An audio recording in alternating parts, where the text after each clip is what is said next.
BJP के मंत्री विजय शाह का ये वीडियो तो आपने जरूर देखा होगा और इस वीडियो पर जितना बवाल मच रहा है ये भी आपने जरूर सुना होगा, जिसमें वो हमारे सैनिकों, जिसमें वो हमारी भारतीय सेना की जाबाज सैनिक सोफिया कुरैशी पर एक भद्दी टिप्पणी करते हुए दिखाई दे रहे हैं। इतनी भद्दी जिसको कितना भी बुरा नाम दी जाए वो कम पड़ेगा।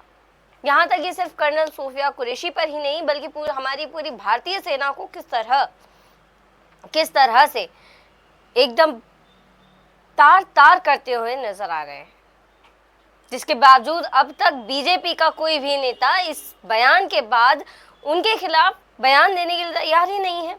किसी का भी बयान उनके इस भद्दे बयान पर सामने नहीं आया है।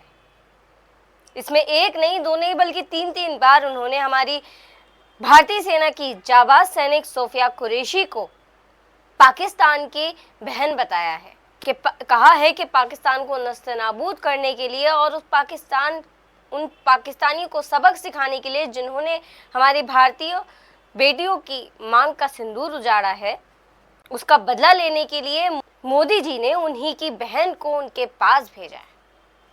मोदी जी ने उन्हीं की बहन को कहा है कि मोदी जी ने उन्हीं की बहन को उनको खत्म करने भेजा है। जिन्होंने हमारी बेटियों के सिंदूर उजाड़े थे वही कटे पिटे लोगों को हमने उन्हीं की बहन भेज करके उनकी ऐसी की तीसरी करवाई। एक बार मोदी जी के लिए जोरदार ताली बजाएं। उन्होंने कपड़े उतार के हमारे हिंदुओं को मारा और मोदी जी ने उनकी बहन को उनकी ऐसी की तेजी करने हमारे जहाज से उनके घर। अब मोदी जी कपड़े तो उतार नहीं सकते थे, इसलिए उनके समाज की बहन को भेजा कि तुमने हमारी बहनों को अगर विधवा किया है तो तुम्हारे समाज की बहन आके तुम्हें नंगा करके छोड़ेगा। देश का मान सम्मान और हमारी बहनों का सुहाग का बदला तुम्हारी जाति की समाज की बहनों को पाकिस्तान भेजकर से कोई ले सकता है। और उन्होंने कहा था। इसी घटना पर कांग्रेस के नेता मध्य प्रदेश में धरना करते हुए नजर आ रहे हैं। ये मांग कर रहे हैं कि बीजेपी के नेता विजय शाह का इस्तीफा बीजेपी मांगे। बीजेपी तत्काल रूप से बीजेपी नेताओं को बर्खास्त करे, बीजेपी की सदस्यता खत्म करे और साथ ही ये भी देखिए कि उनको किस तरह पुलिस द्वारा उनकी जगह से हटाया जा रहा है, खींचा जा रहा है। ये भारतीय जनता पार्टी की हो गई है। ये देश की सेवा के साथ नहीं है पुलिस। ये जो भारतीय जनता पार्टी की पुलिस हो गई है ये देश की सेवा के साथ नहीं है, देश के जवानों के साथ नहीं है। देश की बात हो रही है, देश के जवानों के साथ नहीं है। हम आखिरी तक लड़ेंगे जब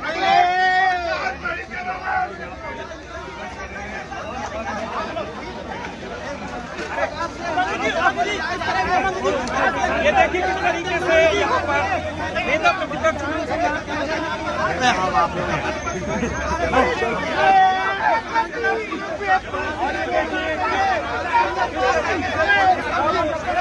आप बताइए किस तरीके पुलिस कर रही है, भाजपा की पुलिस परेशान कर रही है।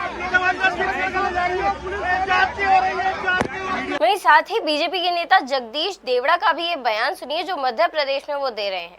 इसमें उन्होंने बीजेपी की और प्रधानमंत्री नरेंद्र मोदी जी की तो बहुत सारी तारीफ की है, लेकिन एक बार भी सेना का नाम नहीं लिया है।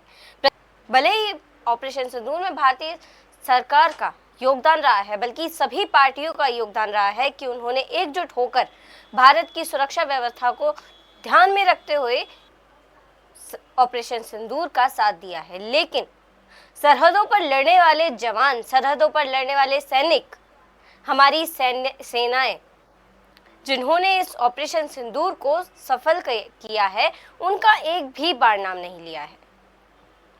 जिन माताओं के सिंदूर को मिटाने का काम जिन लोगों ने किया, जिन आतंकवादियों ने किया और जिन आतंकवादियों को जिनने पाला, जो पाल रहे हैं, उनको नेस्त नाबूद नहीं कर देंगे तब तक चैन की सांस नहीं लेंगे। और यशस्वी प्रधानमंत्री जी को हम धन्यवाद देना चाहेंगे और पूरा देश की वो सेना, वो सैनिक उनके चरणों में नतमस्तक है। उनके चरणों में पूरा देश नतमस्तक है।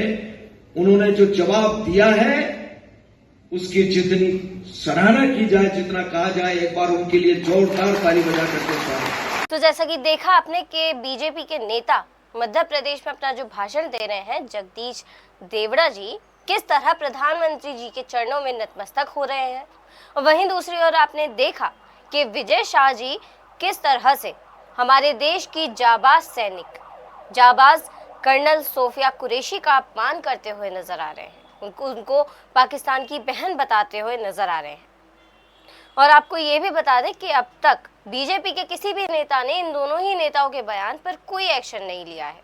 हालांकि खबरें सामने आ रही हैं, लेकिन एक्शन वो होता है जब इनको बीजेपी की सदस्यता ना दी जाए, उसको कहते हैं एक्शन लेना। सिर्फ बड़े बड़े कमेंट करने से या बड़े बड़े ट्वीट्स करने से कोई एक्शन नहीं लिया जाता है। खैर, आगे देखना बाकी है कि अब बीजेपी का इस पर आगे क्या एक्शन होगा। हालांकि बीजेपी बड़े बड़े एक्शन करने की बात तो करती है, लेकिन बड़े बड़े एक्शन कर नहीं पाती। मैं नंदिनी, नमस्कार। ही जाते जाते कांग्रेस प्रेस प्रवक्ता सुप्रिया श्रीनेत जी की ये प्रेस कॉन्फ्रेंस देखिए, जिसमें उन्होंने किस तरह से बीजेपी के इन दोनों नेताओं की धज्जियां उड़ा के रख दी हैं। बीजेपी के इन दोनों नेताओं को किस तरह से एक्सपोज किया है। आप सबका यहाँ पर स्वागत है। आप सबको मेरा नमस्कार। आप पहले एक वीडियो देख लीजिए और उसके बाद हम अपने वक्तव्य की शुरुआत करते हैं। प्रधानमंत्री जी को हम धन्यवाद देना चाहेंगे, और पूरा देश की वो सेना, वो सैनिक उनके चरणों में नतमस्तक है। जिन्होंने हमारी बेटियों के सिंदूर उजाले थे, वही कटे पिटे लोगों को हमने उन्हीं की बहन भेज करके उनकी ऐसी की तैसी करवाई। भारत की पूरी सेना और भारत के सैनिक प्रधानमंत्री मोदी के चरणों में नतमस्तक हैं, ये कहना है बीजेपी के मध्य प्रदेश के उप मुख्यमंत्री जगदीश देवड़ा का। और उसके बाद तो आपने सुना ही, जो बीजेपी के दूसरे शिरोमणि हैं, मध्य प्रदेश के ही मंत्री विजय शाह, उनकी घिनौनी बात कर्नल सोफिया कुरैशी को सुनकर पूरा देश आज भी स्तब्ध है। और उसके बारे में हाईकोर्ट ने क्या कहा उसको साझा कर देती हूं। लेकिन सेना और सैनिक किसी के चरणों में नतमस्तक है, यह बात हिंदुस्तान का कोई व्यक्ति कही ही नहीं सकता है।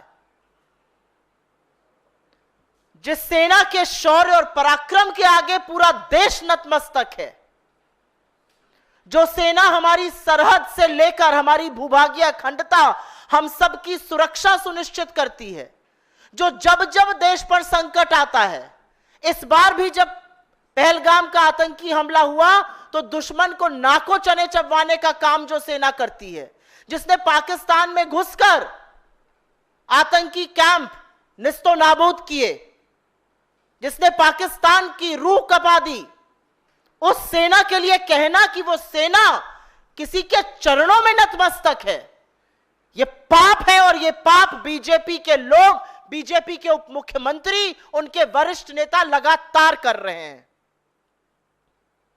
हमारी सेना ने हर बार दुश्मन को धूल चटाने का काम किया है, और इस बार भी इतनी आक्रामक कार्रवाई की कि पाकिस्तान के पैर कांप गए, उनकी रूह कांप गई। एक ऐसी सेना जिसके लिए इस देश के हर व्यक्ति के मन में सम्मान है, आदर है, और पूरा राष्ट्र कृतज्ञ है कि हम शांति से, हम सुरक्षा से, हम आराम से इसलिए रह पाते हैं क्योंकि हमारे जाबाज सैनिक इस देश की सुरक्षा करते हैं। और वो इस देश की सुरक्षा तपते हुए रेगिस्तान से लेकर हाड़ कांपती हुई ठंड वाले सियाचिन के ग्लेशियर में खड़े होकर करते हैं। और तब हमारा लोकतंत्र, तब हमारी भूभागीय अखंडता, तब हमारा देश सुरक्षित रह सकता है। और ऐसी सेना के लिए जिस व्यक्ति के मन में इतनी दुर्भावना, इतने गंदे विचार हैं, वो व्यक्ति किसी भी पद पर रह ही नहीं सकता है। एक लोकतंत्र में उप मुख्यमंत्री रहना तो विचार के बाहर की बात है। और इस बार माफी मांगने से, इस बार खेद व्यक्त करने से काम नहीं चलेगा। इस बार ऐसे व्यक्ति को बर्खास्त करना पड़ेगा। इस बार बीजेपी मूक दर्शक नहीं बनी रहेगी। इस बार प्रधानमंत्री छुपे नहीं रहेंगे। और अगर आप ऐसे व्यक्ति को बर्खास्त नहीं करते हैं, अगर जगदीश देवड़ा की अभी कुछ घंटों में बर्खास्तगी नहीं होती है, तो यह माना जाएगा कि सेना को अपने चरणों में नतमस्तक करने की बात नरेंद्र मोदी कह रहे हैं। उनकी मौन स्वीकृति है, उनका संरक्षण है, वरना यह बात कहने की हिमाकत और हिम्मत कोई कर ही नहीं सकता है। असलियत यह है कि अभी 48 घंटे नहीं बीते हैं और बीजेपी के ही मध्य प्रदेश के मंत्री विजय शाह ने इस देश की सबसे होनहार, सबसे वीर, सबसे बहादुर सैनिक बेटी सोफिया कुरैशी के बारे में जो कहा वो आपने सुना। वो सुनकर पूरा देश स्तब्ध है। मैं उन शब्दों को दोहराऊंगी नहीं, क्योंकि मैं उस तरह का पतन नहीं करना चाहती हूं इस मंच से। और बीजेपी ने इस आदमी के खिलाफ भी कोई कार्रवाई नहीं की, कोई अनुशासनात्मक कार्रवाई नहीं की गई। बीजेपी और मध्य प्रदेश की सरकार और दिल्ली की केंद्र सरकार हाथ पर हाथ धरे बैठी रही, जब तक कि जबलपुर हाईकोर्ट ने निर्देश नहीं दिया कि एफआईआर हो। और एफआईआर भी बिल्कुल अनमने ढंग से बिना प्रॉपर चार्जेस लगाई की गई और उसका कच्चा चिट्ठा आज कल हाईकोर्ट की सुनवाई के दौरान बयां हो चुका है। क्योंकि पूरी की पूरी पार्टी और सारी सरकार, केंद्र की भी और मध्य प्रदेश की भी, विजय शाह को बचाने में जुटी हुई थी। अब वो जगदीश देवड़ा को बचाने में जुट जाएगी। असलियत यह है कि मध्य प्रदेश के हाईकोर्ट ने कल सुनवाई के दौरान कहा कि जिस तरह की एफआईआर दर्ज हुई है वो सिर्फ और सिर्फ दिखावा है और एफआईआर में ऐसा कुछ भी नहीं है जिससे संज्ञेय अपराध दर्शाया जा सके। अदालत ने टिप्पणी करते हुए कहा कि यह ड्राफ्ट ही ऐसा बनाया गया है कि इसको रद्द किया जा सके। और बेंच ने आगे कहा कि इस एफआईआर में कुछ नहीं है। बेंच ने कहा इसमें सुधार करना चाहिए, बिना हस्तक्षेप के और बिना दबाव के ऐसा एफआईआर की जांच को आगे बढ़ाई जाए और उसकी सुनवाई फिर से होगी। यह असलियत है मध्य प्रदेश की सरकार की, यह असलियत है मध्य प्रदेश की पुलिस की, यह असलियत है बीजेपी की मध्य प्रदेश में और बीजेपी की दिल्ली में। अभी तक आपने एक बार भी जेपी नड्डा जी के मुंह से, अमित शाह जी के मुंह से, खुद प्रधानमंत्री नरेंद्र मोदी जी के मुंह से सुना कि यह बिल्कुल गलत कहा गया है? अभी तक बीजेपी के किसी भी नेता ने आके कहा जगदीश देवड़ा और विजय शाह जैसे लोगों की सभ्य समाज में कोई जगह नहीं है, सरकार तो बहुत दूर की बात है। लेकिन एक सवाल उठता है कि हमारे देश में जहां पर सेना का जो सम्मान है वो सर्वोच्च है, जहां पर बार बार पूरा देश कृतज्ञता स्पष्ट करता है, जहां पर जब छुट्टियां कैंसिल हुई और जब सैनिक अपने अपने बेस पे जा रहे थे तो उनको इस देश के आम नागरिक पानी पिला रहे हैं, उनके ऊपर पुष्पों की वर्षा कर रहे हैं। बीजेपी ऐसा क्यों करती है? बार बार ऐसा क्यों करती है? जिस ऑफिसर को देख के इस देश की आधी आबादी और बाकी सब लोगों का सीना गर्व से तन जाता है, उसके लिए इतनी नीच बात क्यों कहते हैं बीजेपी के लोग? जिस सेना के चलते हमारा गर्व से सिर ऊंचा रहता है, हमारा इकबाल बुलंद रहता है, उस सेना को कहना कि वो चरण में नतमस्तक है मोदी जी के, ऐसा वो क्यों करते हैं? क्योंकि बीजेपी की रगों में बलिदान का नहीं, मुखबिरी का खून है। क्योंकि बीजेपी बार बार सेना का अपमान इसलिए करती है क्योंकि बीजेपी ने आजादी के आंदोलन में कोई भूमिका नहीं निभाई थी, कोई बलिदान नहीं दिया था। बीजेपी ऐसा इसलिए करती है क्योंकि उन्होंने मोदी जी से सीखा है। खुद मोदी जी भी तो कहते थे कि एक व्यापारी के अंदर एक सैनिक से ज्यादा साहस है, और आज वही बात उनकी पार्टी और उनके लोग बार बार दोहरा रहे हैं। असलियत तो यह है कि यह वही पार्टी है, यह वही सरकार है जिसने गलवान में हमारे 20 जाबाजों की शहादत के बाद यह कहा कि कोई घुसा हुआ नहीं था। उनके सर्वोच्च बलिदान का चीन से बदला लेना तो बहुत दूर की बात है। मोदी जी ने तो और उनकी सरकार ने तो चीन से इतना व्यापार किया कि $100 बिलियन का ट्रेड डेफिसिट ही कर डाला, भर भर के चीन को व्यापार दिया। लेकिन अब जो दो वक्तव्य हमने सुने, एक जगदीश देवड़ा उप मुख्यमंत्री जो कहते हैं कि भारतीय सेना और हर सैनिक नरेंद्र मोदी के चरणों में नतमस्तक है, और दूसरी जो महाजलील और जाहिल बात मंत्री विजय शाह ने कही है, इससे पानी सिर के ऊपर जा चुका है और यह देश अपनी सेना का अपमान, अपनी सेना का तिरस्कार होते हुए देखकर मूक दर्शक नहीं बने रहेगा। हम मूक दर्शक बनने को कतई तैयार नहीं है। और मेरी इस मंच से एक मांग है, अगर नरेंद्र मोदी जी के मन में सेना के लिए लेश मात्र भी इज्जत है, रंच मात्र भी सम्मान है, तो वो तुरंत इन दोनों लोगों को बर्खास्त करें, इनको तुरंत मार्चिंग ऑर्डर्स दिए जाए, इनको सरकार में बने रहने का कोई हक नहीं है, वरना इसको नरेंद्र मोदी जी की मौन स्वीकृति और उनका पूरा पूरा संरक्षण माना जाएगा।